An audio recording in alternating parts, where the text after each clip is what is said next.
지금 보시는 이 장면, 영화가 아닙니다. 11월 20일 나토 연합합동사령부가 전격 공개한 영상 속에서 거대한 프리기탐이 단 한 발의 어뢰에 맞아 두 동강 나며 바닷속으로 처박히는 모습입니다. 이 끔찍한 파괴력을 목격한 중국 해군 수뇌부의 등골이 서늘해진 바로 그 순간, 대한민국 방위사업청은 마치 약속이라도 한 듯 전 세계를 경악하게 만드는 발표를 내놓았습니다. 바로 한국 해군의 주력 잠수함 장보고 2급 1800톤 잠수함들이 단순한 수리 수준이 아니라 완전히 새로운 살인병기, 바닷속의 유령으로 다시 태어난다는 소식입니다. 파주 DMZ에서 발생한 폭발 사고로 한반도의 긴장이 최고조에 달한 이 시점, 왜 대한민국은 조용히 그러나 치명적으로 잠수함 전력을 괴물로 진화시키고 있는 것일까요? 미국의 딥스테이트 세력이 한국의 군사력을 억제하려 했던 족쇄를 비웃기라도 하듯 트럼프 당선인의 실용주의 노선과 맞물려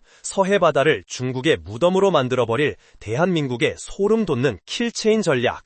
오늘 이 영상 하나로 서해의 주인이 누구인지 확실하게 각인시켜드리겠습니다. 자, 팩트부터 체크하고 넘어갑시다.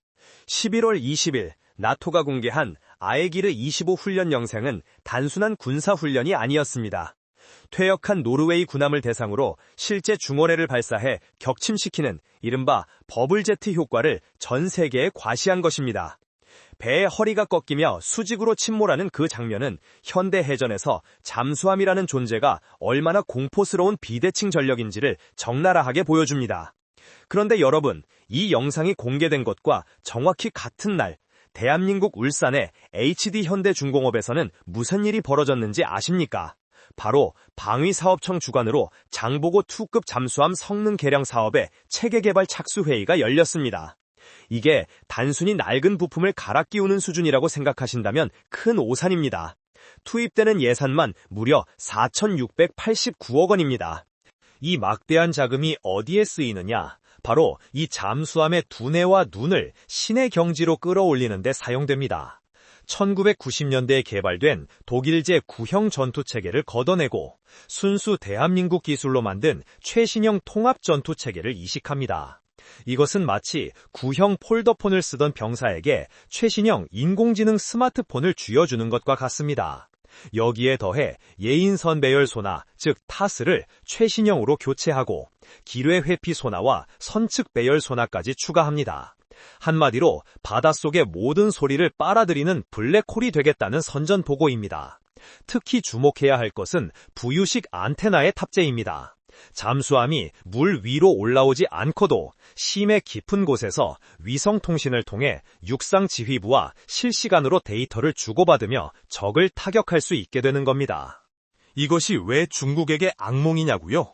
중국 북부전구 사령부는 서해를 자신들의 앞마당이라고 착각하고 있습니다. 수심이 얕고 복잡한 서해의 특성상 기존의 소나 시스템으로는 중국의 잠수함을 탐지하기가 쉽지 않았습니다. 하지만 이번에 개량되는 장보고 2급은 다릅니다. 사방팔방에 장착된 최첨단 소나들은 중국 잠수함이 내는 미세한 엔진 소음, 아니 승조원의 숨소리까지 잡아낼 기세입니다. 미국의 싱크탱크인 랜드연구소나 CSIS의 군사 전문가들조차 한국의 이러한 잠수함 개량 속도에 혀를 내두르고 있습니다. 과거 민주당 정권 시절의 딥스테이트 세력은 한국이 너무 강력한 공격 무기를 갖는 것을 꺼려하며 한국을 그저 미 칠함대의 보조 전력 정도로 묶어두려 했습니다. 하지만 트럼프 진영의 안보 책사 프레드 플라이츠 같은 인물들은 생각이 다릅니다. 그들은 말합니다. 한국이 스스로 강해져서 중국을 견제해주는 것이야말로 미국에게 최고의 이익이라고 말입니다. 그리고 우리가 절대 잊어서는 안 될 피해 역사가 있습니다. 바로 천안함 피격 사건입니다. 우리는 북한의 비열한 어뢰 공격에 소중한 전우들을 잃었습니다.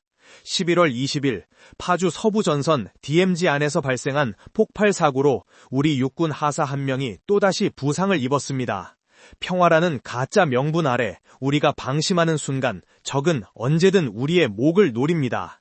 그렇기에 이번 잠수함 성능 개량은 단순한 전력 증강이 아닙니다. 그것은 복수이자 다시는 당하지 않겠다는 피해 맹세입니다. 나토의 어뢰가 군함을 두 동강 냈듯이 우리의 장보고 투급 잠수함은 유사시 서해로 침투하는 중국과 북한의 함대를 모조리 수장시킬 수 있는 능력을 갖추게 되는 것입니다.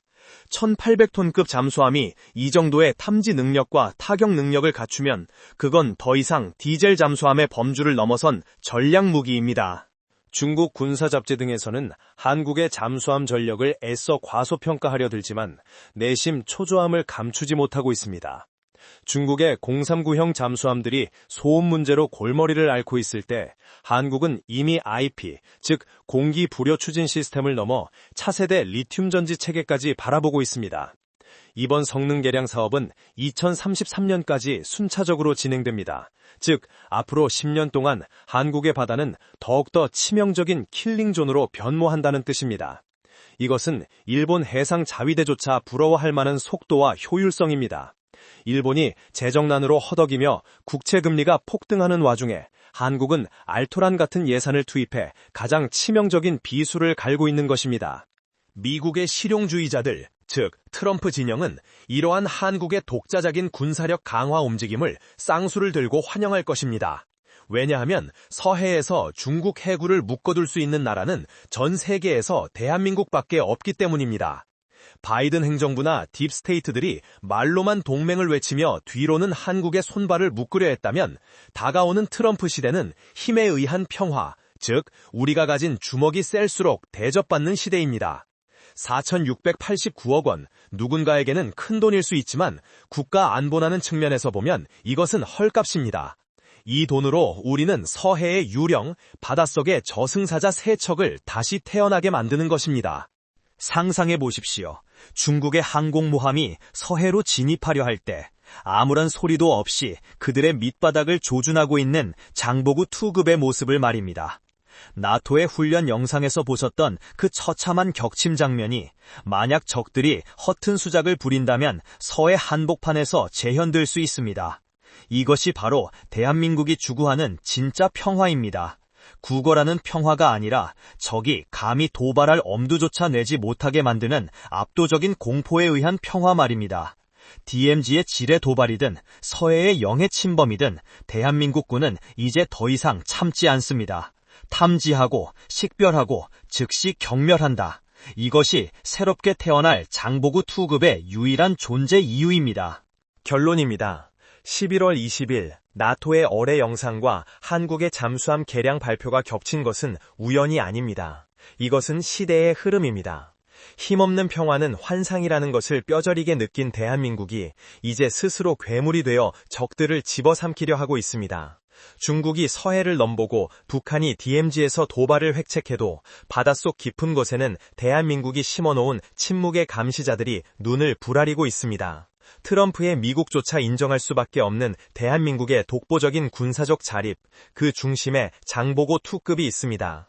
우리의 바다를 넘보는 자들에게 자비란 없습니다. 오직 차가운 어뢰와 깊은 수장만이 기다릴 뿐입니다.